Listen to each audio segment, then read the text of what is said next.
Imagine this. You walk into a classroom and you see something that puts you in complete awe. A girl sitting on another dude's back whilst casually holding a conversation.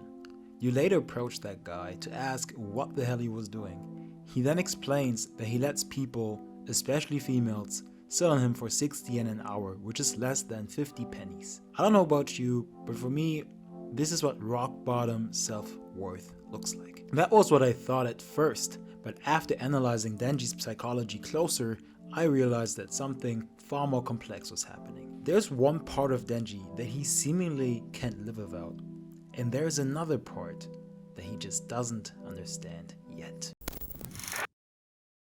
His behavior is at first glance really confusing, but if you really think about it, it makes total sense if you view it from his perspective. There's one thing that took him out of his miserable existence of having missing organs, being in deep poverty and debt, being surrounded by people that treated him like absolute trash. That one thing was Chainsaw Man. Making that contract with Pochita did not only quite literally put him out of a dumpster and saved his life, but also led to things he could only dream of. Life where he gets treated like a person, a life where he can eat 3 meals a day, where he can have himself a place to call home, a family, and something that is deeply ingrained not only in Denji, but in all of us. Love, intimate love, to be exact. In the second part of the series, he thinks that being Chainsaw Man will get him people's love, countless amounts of women, and just fame in general, because everybody was obsessed with Chainsaw Man at this point. Pretty simple to get behind for someone like Denji. From his perspective, definitely much better than his other half. His other half is someone who constantly had to survive, repent for his family's past faults, and was treated like a dog.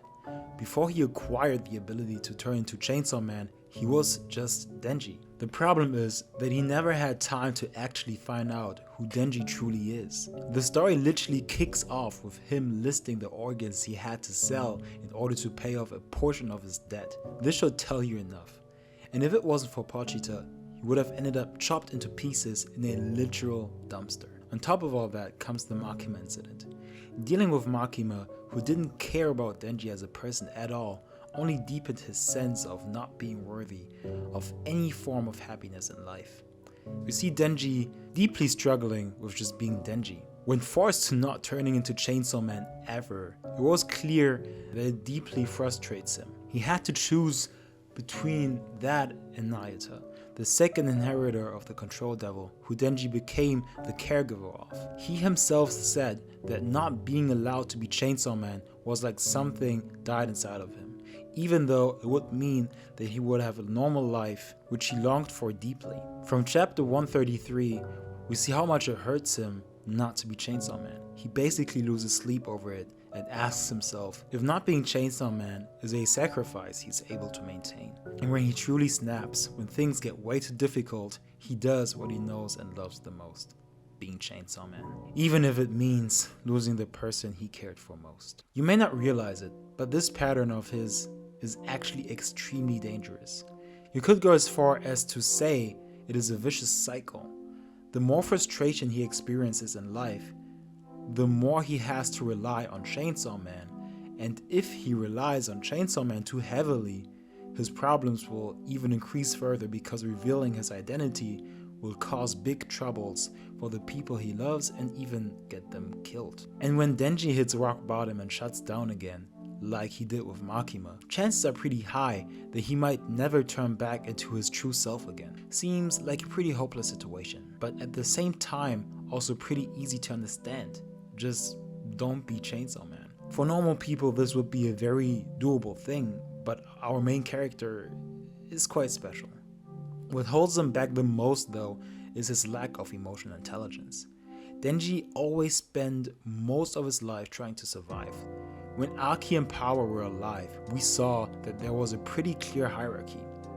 Aki being the older brother, the sophisticated guy who woke up early in the morning, got the tasks done, cooking food for his siblings, quotation marks, and so on. Basically a functioning adult. Aki wasn't normal by any means, but the difference between him and Denji are day and night.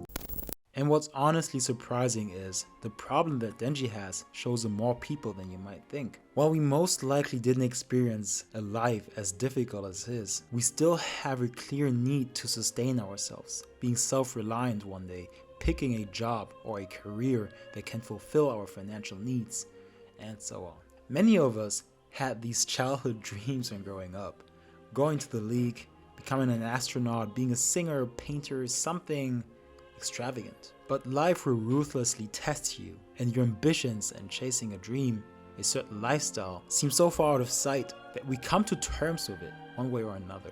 This builds frustration because the way that Denji has a sense of obligation towards Nayuta and keeping her safe, we feel obligated to move forward in life so we don't get left behind. And in the process of that, it is quite easy to not only lose yourself, but to attach yourself to the past version of who you used to be. Denji used to always be able to turn into Chainsaw Man whenever he wanted to do so, until he learned that this wasn't possible anymore. And coming to terms with certain things, certain parts of ourselves, our lives changing, is harder than it might seem, but is a necessary part of growth. It doesn't mean that we just accept our fate and choose to be happy no matter what, but life will force you to basically come up with a solution. Denji, for instance, asks himself at some point if his constant desire for women and sex might be something that stands in his way, which showed great growth in his character. He didn't execute on that thought too heavily, but it was finally something that he considered changing about himself, and not needing to become someone he doesn't always need to be.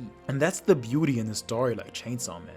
Denji's life seems like a literal shithole, but it doesn't need to stay that way, because he doesn't always have to rely on Chainsaw Man, and he begins to realize it.